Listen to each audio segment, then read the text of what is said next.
¿Cuántas veces no hemos escuchado lo mismo? Ahora sí, este es el proceso bueno. Vamos a llegar al quinto partido. Y cada 4 años, la historia se repite. Pero, ¿realmente nos hemos puesto a pensar el por qué es que ocurre esto? No desde la pasión, el enojo o inclusive desde la frustración, sino adentrarnos desde la raíz, desde la verdadera problemática. En este video no buscamos encontrar culpables, sino entender qué es lo que nos está frenando como un país futbolero, porque el problema no solo es táctico, técnico o económico, también influye la parte mental, la parte estructural y la parte emocional. En el partido de hoy vamos a hablar de los males del fútbol mexicano, pero sobre todo de lo que se sabe y nadie se atreve a decir, y que es lo que realmente nos está impidiendo crecer. Así que no olvides suscribirte y darle like si quieres saber más de psicología y fútbol.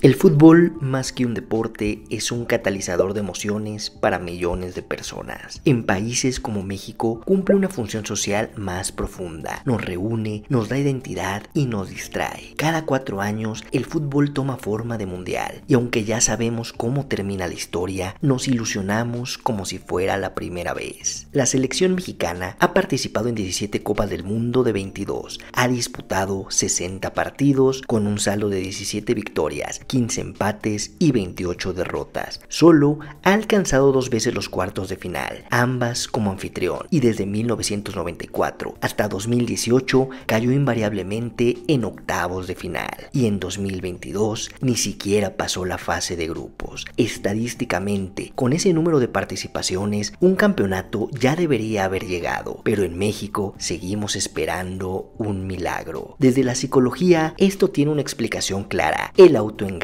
colectivo. Robert Rivers lo define como el acto de convencernos de una falsa realidad para evitar el dolor del fracaso. Es decir, nos mentimos como mecanismo de defensa, y cuando esto ocurre a nivel masivo, se instala una mentalidad de consuelo, aunque el sistema sea el mismo. El mundial se convierte así en un placebo emocional. No transforma, solo alivia momentáneamente, pero al no haber consecuencias reales, no hay corrección ni aprendizaje. Se entrena sin autocrítica, se planea sin procesos y se gestiona desde lo político más que desde lo deportivo. Así, cada 4 años reiniciamos la ilusión desde cero, sin haber aprendido absolutamente nada. La pregunta es inevitable: ¿por qué seguimos esperando resultados distintos haciendo exactamente lo mismo? Si el entorno no cambia, si no hay presión real, si no se construye una mentalidad fuerte y consciente, entonces el desenlace seguirá siendo el mismo. La ilusión sin autocrítica es solo un ciclo que se repite, y por eso, rumbo a 2026, más que preguntarnos si esta vez sí se puede, quizá habría que cuestionar qué hemos aprendido realmente de nuestros errores,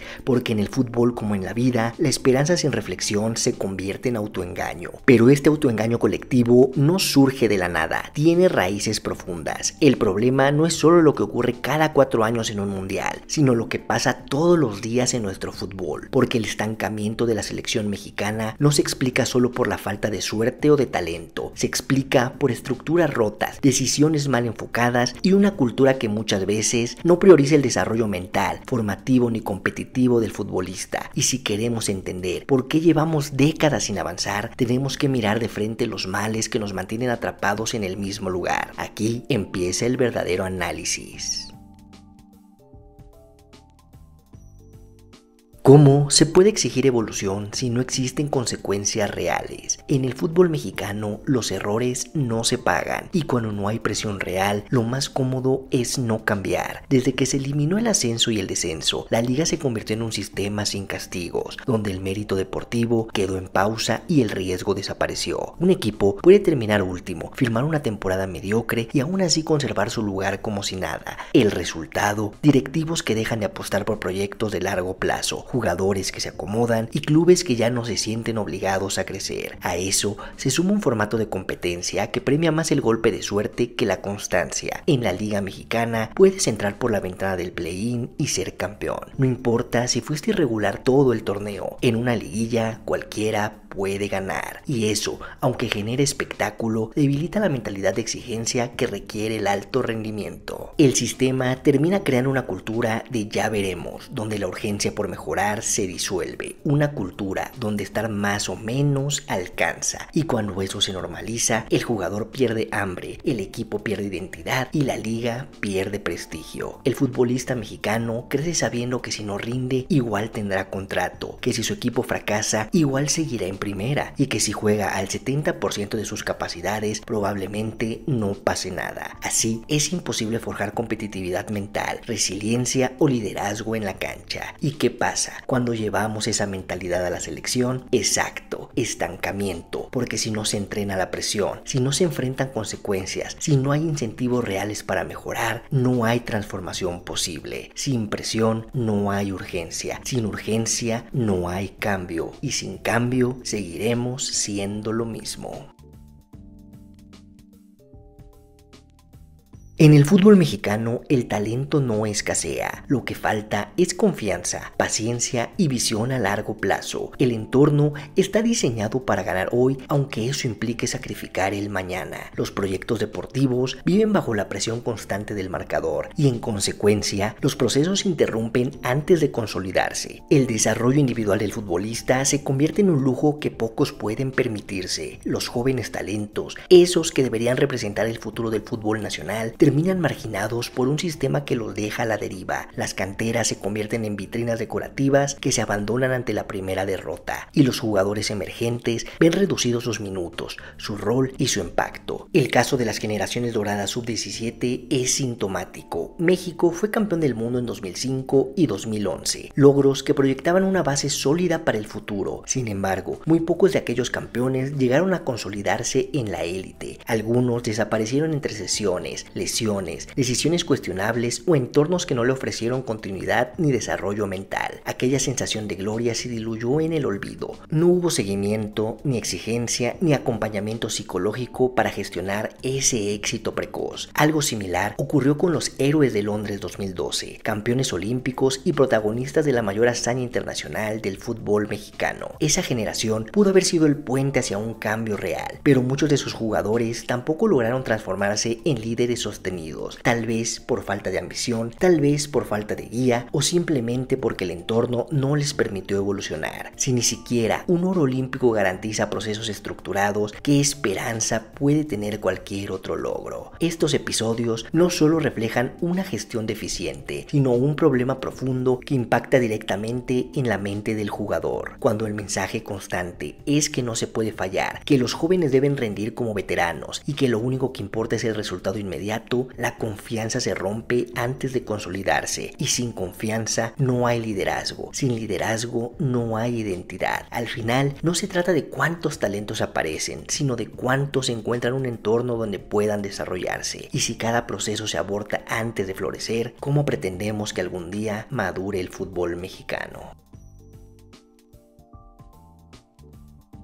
La identidad no se crea de un día para otro, se construye a través del tiempo, de la continuidad, de los símbolos compartidos, de los jugadores que representan algo más que un escudo y de los vínculos emocionales que se forjan entre el aficionado, el club y en última instancia la selección nacional. Pero en México esa identidad se ha ido diluyendo. Hoy la excesiva presencia de extranjeros en la Liga Mexicana ha generado un bloqueo sistemático del talento nacional. Los clubes pueden registrar hasta 9 jugadores no formados en México y alinear 7 al mismo tiempo. Esta práctica, más de su impacto técnico, rompe con una lógica formativa, prioriza el resultado inmediato y obstruye el desarrollo emocional, competitivo y mentalidad del jugador mexicano. Se forma el mensaje implícito de que si no eres de fuera, tienes menos oportunidades, que para destacar debes competir con fichajes express que solo buscan llenar un espacio o vender camisetas. El desarrollo de la confianza, del liderazgo, del sentido de responsabilidad y del compromiso a largo plazo solo puede cultivarse cuando hay condiciones continuidad, roles claros y espacio para crecer. Pero cuando se está en constante rotación, cuando no se apuesta por ti, cuando cada 6 meses cambian los referentes del vestidor, la identidad individual y colectiva se desintegra. Y no solo es el exceso de foráneos, la pérdida de identidad también viene desde las oficinas, con clubes que desaparecen, que cambian de sede, que ven en su historia como si fuera un activo negociable. ¿Y cómo generar arraigo cuando tus colores desaparecen? ¿Cómo pedirle al aficionado que se comprometa si tú mismo como institución no lo haces? Como explican Giulianotti, Tagfel y Turner, la identidad es una construcción social profundamente emocional. Y en el fútbol, cuando los equipos se convierten en franquicias itinerantes y la camiseta se transforma en mercancía desechable, se quiebra el vínculo afectivo entre la gente y su equipo. Y eso eventualmente llega a la selección, porque si nadie se identifica con su club, si los jugadores no sienten que representan algo más que un contrato, si el aficionado se desconecta de la historia del fútbol mexicano, ¿cómo podemos esperar pasión genuina, compromiso incondicional o resiliencia colectiva cuando llega el mundial? La pertenencia no se impone, se cultiva.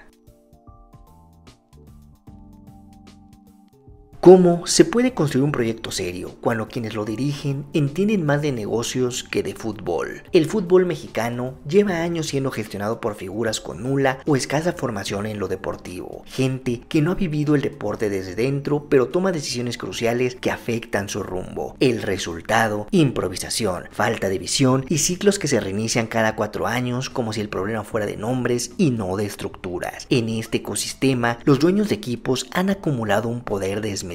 Algunos poseen más de un club, lo que abre la puerta a conflictos de interés, decisiones sospechosas y una credibilidad cada vez más frágil. Sumado a esto, el viejo pacto de caballeros, aunque ya no es oficial, sigue siendo un reflejo del control informal y opaco que existe en la liga, un sistema de favores y castigos que, lejos de fomentar el desarrollo, genera miedo, obediencia y dependencia. Los equipos parecen funcionar como franquicias dentro de un club exclusivo, donde el acceso al poder está reservado para unos cuantos, un círculo cerrado, casi hermético, donde el interés colectivo del fútbol queda subordinado al beneficio particular de los de siempre. Este tipo de gestión no solo afecta a la estructura competitiva, también tiene consecuencias psicológicas profundas, porque cuando el liderazgo es opaco, autorreferencial y sin visión deportiva, se genera un clima de incertidumbre constante. Los procesos no se respetan, los entrenadores viven bajo amenaza, los jugadores no saben en qué tipo de proyecto están parados, y si nadie guía con claridad, es imposible que se construya confianza, compromiso o pertenencia. El liderazgo deportivo de verdad no debe ser impositivo, debe inspirar, establecer una cultura, fijar una dirección clara y permitir que todos, desde el canterano hasta el director técnico, trabajen hacia un objetivo común. Pero eso no puede lograrse si el fútbol está secuestrado por lógicas empresariales sin alma, sin identidad y sin respeto por el proceso. La pregunta no es si hay dinero, sino si hay propósito y quién lo está construyendo.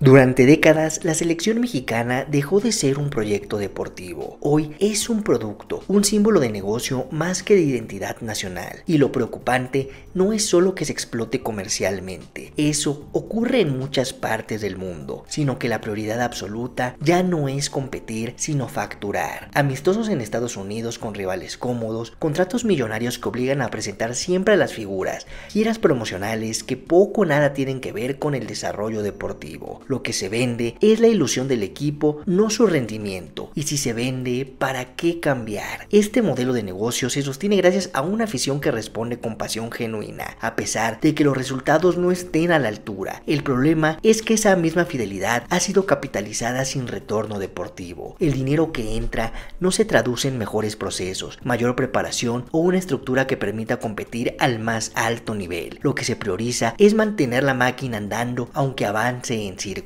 Mientras en otros países invierten sus recursos en formación, infraestructura y una visión clara del futuro, en México se apuesta por campañas publicitarias, por explotar a los mismos nombres, por repetir fórmulas que garantizan ingresos pero no evolución. Es más fácil vender un nuevo uniforme que construir un nuevo modelo, y quizás ahí está la mayor tragedia del fútbol mexicano, que el negocio funciona mejor cuando el equipo no cambia demasiado, cuando la ilusión se mantiene intacta y cuando la frustración siempre encuentra consuelo en la siguiente Copa del Mundo. No es solo un tema de ingresos, sino de propósito, porque cuando se invierte más en proteger la marca que en construir un proyecto real, el resultado no puede ser otro que el estancamiento. Y entonces la pregunta inevitable es, ¿para quién juega realmente la selección mexicana?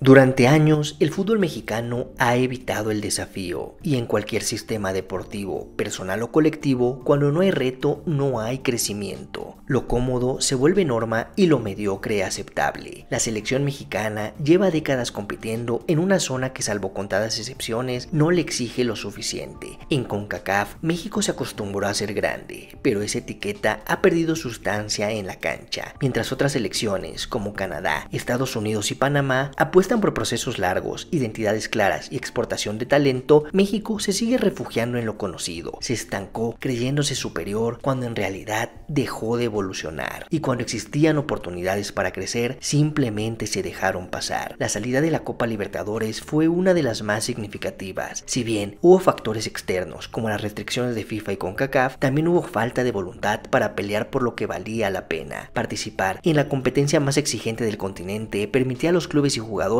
medirse al más alto nivel. Hoy, en cambio, se priorizan torneos con fines comerciales como la Leagues Cup, dejando de lado el roce real que forja el carácter competitivo. Algo similar ocurrió con la Copa América. México pasó de ser un invitado habitual a una ausencia prolongada, afectando no solo su preparación ante rivales de peso, sino también su exposición a contextos futbolísticos distintos. Las decisiones se explican, pero no se justifican. En lugar de buscar crecer, se optó por no incomodar, y en esa comodidad estructural se fue perdiendo el hambre. El problema no es solo de calendario, es de mentalidad, de dirigentes que prefieren no arriesgar ingresos, de futbolistas que eligen ser figuras locales antes que probarse en escenarios exigentes, de un sistema que teme más al error que al estancamiento. Mientras el mundo entiende que el fallo es parte del crecimiento, aquí se evita competir para no salir heridos. Así, ni los clubes crecen, ni los jugadores se forman con el temple necesario. Australia lo entendió en 2006. Dejó la Confederación de Oceanía y se integró a la Asiática para elevar su nivel. Asumió riesgos, pero ganó en exigencia, en preparación y en visión. México por ahora ni siquiera se atreve a abrir el debate de salir de su zona de confort y recalar en la CONMEBOL. Y sin rivales que te reten, sin entornos que te exijan, el fútbol deja de evolucionar, porque quien no se atreve a cambiar de escenario nunca cambia su historia. Y sin roce internacional, el nivel se estanca. Y cuando se estanca, se normaliza el fracaso. Y cuando el fracaso se normaliza, el fútbol deja de construir identidad. Este video no busca culpables sino conciencia, porque señalar con el dedo es fácil, pero entender el sistema que hemos normalizado como realidad requiere coraje. Y si algo necesita el fútbol mexicano es eso, coraje para cuestionarse, para romper inercias, para dejar de vivir en la eterna promesa que nunca se cumple. No basta con decir que nos falta mentalidad ganadora o que los jugadores no sienten la camiseta. Esa es apenas la superficie. Lo que hay detrás es una estructura que ha fomentado la comodidad, que ha premiado lo inmediato y que ha disfrazado la falta de resultados con mercadotecnia emocional. El problema no es la camiseta, es lo que hay detrás de ella. Un modelo deportivo que no tiene rumbo, que improvisa cada 4 años y que ha confundido el negocio con el propósito. Un sistema que normaliza el estancamiento mientras presume cifras récord de audiencia y venta de camisetas. No se trata de destruir, se trata de reconstruir. Pero para reconstruir, primero hay que reconocer lo que está mal y aceptar sin eufemismos que así como estamos, no alcanza para competir al más alto nivel. Este Mundial de 2026 puede ser otra ilusión efímera o puede ser el comienzo de algo diferente, pero eso no depende solo de los jugadores, depende de quienes dirigen, de quienes deciden y de que como aficionados elijamos dejar de conformarnos con lo que nos brindan cada 4 años. La conversación no termina aquí, al contrario, este video es solamente el punto de partida. Te invito a dejar tu opinión en los comentarios. ¿Qué cambiarías tú del fútbol mexicano? ¿Qué soluciones crees posibles? ¿O cómo reconstruimos este camino? Y si este contenido te hizo reflexionar, te invito a que te suscribas al canal, compartas este video y nos ayudes a seguir construyendo una visión crítica y profesional desde la psicología aplicada al fútbol.